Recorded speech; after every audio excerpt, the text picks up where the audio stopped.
Welcome to Chemistry Tutorial 360. Today we are going to balance this equation. This is acetic acid or ethanoic acid. This is sodium hydroxide. This is salt, that is sodium acetate or sodium ethanoate, and this is water, right? Okay, to balance this reaction, let me first draw a table like this. Okay, so on the left hand side or reactant side, here we have just one carbon,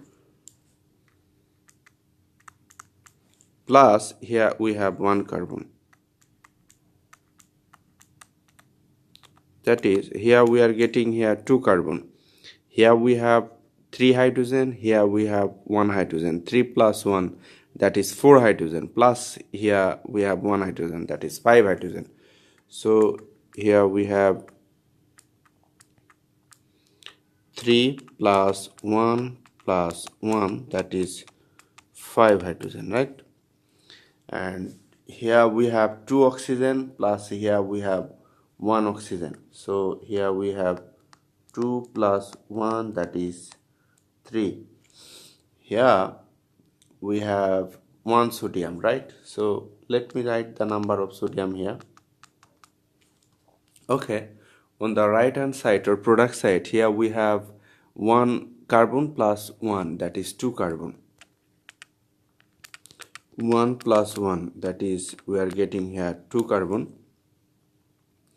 Here we have 3 hydrogen plus 2 hydrogen.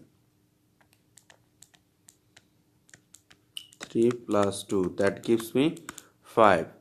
Here we have 2 oxygen plus 1 oxygen, that is 3 oxygen.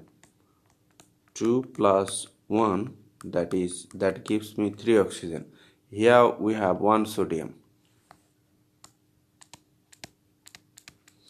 Now look at the number of carbon from both sides, hydrogen, oxygen and nitrogen. Here carbon 2, so carbon is balanced. Here hydrogen 5 is balanced.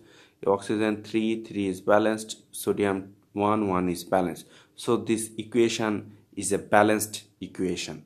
So thank you for viewing this video. Be well.